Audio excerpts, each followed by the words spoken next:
कभी ऐसा महसूस होता है कि दिमाग बस रुकता ही नहीं, विचारों का एक तूफान सा जो लगातार चलता रहता है। आज हम एक ऐसी ही कहानी सुनेंगे जो बताती है कि इस तूफान को शांत करने की चाबी असल में हमारे ही पास है।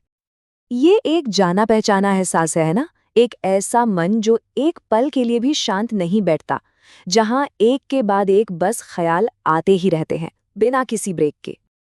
और असल में यही तो जड़ है सारी मुश्किल की। जब दिमाग में इतनी उथल-पुथल हो तो फिर वहाँ सुकून या शांति के लिए जगह बचेगी ही कहाँ। हमारी आज की कहानी भी कुछ इसी कश्मकश से शुरू होती है। तो ये कहानी है मार्को नाम के एक 24 साल के लड़के की।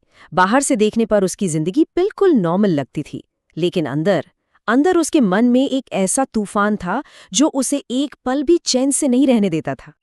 उसका दिमाग ना ज्यादातर अतीत में ही उलझा रहता था। पुरानी गलतियों का अफसोस, बीती हुई बातें, ये सब एक जाल की तरह उसे घेरे रहती थी। और जब मन अतीत से निकलता तो सीधा भविष्य की चिंताओं में डूब जाता। आगे क्या होगा? अगर ऐसा नहीं हुआ तो? ये सवाल उसे हर वक्त परेशान करते रहते थे। और इन सब का नतीजा बस एक लगातार बनी रहने वाली बेचैनी, एक ऐसी अजीब सी थकान जिसमें आराम का कोई नामो निशान ही नहीं था। सोचे, इस भीतरी तूफान का मार्को की जिंदगी पर कितना गहरा असर पड़ रहा था। उसकी रातों की नींद उड़ चुकी थी, मन का सुकून छिन गया था, और वो तो जैसे मुस्कुराना ही भूल गया था।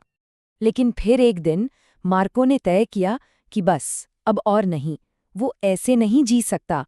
उसने मदद ढूंढने का फैसला किया, और यहीं से उसकी शांति की खोज का सफर शुरू होता है। उसने एक बहुत ही बुद्धिमान व्यक्ति के बारे में सुना था। वो पहले शहर में एक जाने माने मनोवैज्ञानिक हुआ करते थे। तो उम्मीद की एक छोटी सी किरण लेकर मार्को उनसे मिलने के लिए एक लंबा सफर तय करता है, और कई दिनों के बाद आखिरकार वो पहाड़ियों में बसे उनके शांत से घर तक पहुंच ही जाता है। मार्को ने उस बूढ़े आदमी के पास जाकर अपनी सारी परेशानी उनके सामने रख दी। उसकी आवाज में एक गहरी थकान और मदद की उम्मीद साफ झलक रही थी। उस बुद्धिमान व्यक्ति ने मार्को की सारी बात बड़े ध्यान से सुनी और बस मुस्कुरा दिए। उन्होंने उसे कोई लंबा चौड़ा भाषण नहीं दिया, बल्कि एक बहुत ही आसान सा काम करने को कहा। एक ऐसा काम जिसका मकसद बहुत गहरा था।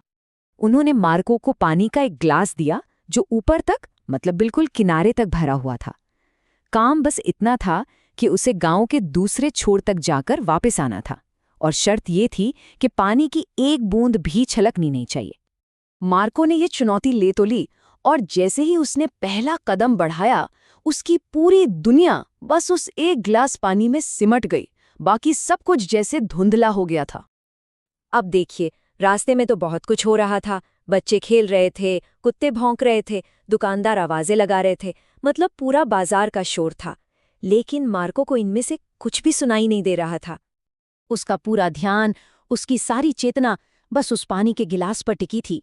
वो बहुत धीरे धीरे एक एक कदम संभल कर रख रहा था, और उसकी नजरें एक पल के लिए भी पानी की सतह से नहीं हटी। और आखिरकार वो वापस उस बूढ़े आदमी के पास पहुंचा। उसके चेहरे पर एक जीत वाली मुस्कान थी। उसने बड़े गर्व से कहा, मैंने कर दिखाया, एक बूंद भी पानी नहीं गिरा। उसे लगा कि वो इस इम्तिहान में पास हो गया है। लेकिन असली परीक्षा तो अब शुरू होने वाली थी। उस बुद्धिमान व्यक्ति की मुस्कुराहट में एक गहरा राज छिपा था जो अब खुलने वाला था। उस आदमी ने मार्को से पूछा, ये तो बहुत अच्छी बात है, पर एक बात बताओ, जब तुम जा रहे थे तो क्या तुमने रास्ते में बच्चों को खेलते हुए देखा या कुत्तों के भौंकने की आवाज सुनी? मार्को एक पल के लिए चौंक गया।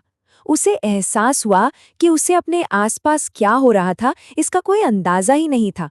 उसने कहा, नहीं, मैंने तो कुछ भी नहीं देखा या सुना। मेरा पूरा ध्यान तो बस उस ग्लास पर था। और बस तभी उस बुद्धिमान व्यक्ति ने मुस्कुराते हुए असली रहस्य बताया। उन्होंने समझाया, यही तो शांति का राज है मार्को। जब तुम्हारा मन पूरी तरह से एक काम में, यानी वर्तमान में डूबा हुआ था, तो वहां न तो अतीत के लिए कोई जगह थी और न ही भविष्य की चिंता के लिए। और यहाँ फर्क बिल्कुल साफ है ना?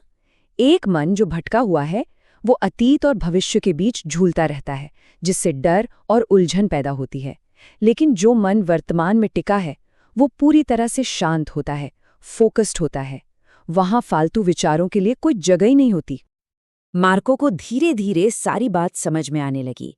उसे वो शांति मिल गई थी जिसकी वो इतनी शिद्दत से तलाश कर रहा था, और ये शांति उसे किसी बाहरी चीज से नहीं बल्कि अपने ही अंदर से मिली थी। तो इस कहानी का सबसे बड़ा सबक यही है, शांति कोई ऐसी चीज नहीं है जिसे कहीं बाहर जाकर ढूंढना पड़ता है। वो तो हमारे अंदर ही मौजूद है। उसे पाने का रास्ता है बस वर्तमान पल में जीना। मार्को के लिए मन को टिकाने की चीज वो पानी से भरा ग्लास था। अब सवाल ये उठता है कि हमारी जिंदगी में वो कौन सी चीज है जो हमारे मन के तूफान को शांत कर सकती है। हमारे लिए पानी की वो एक बूंद क्या है?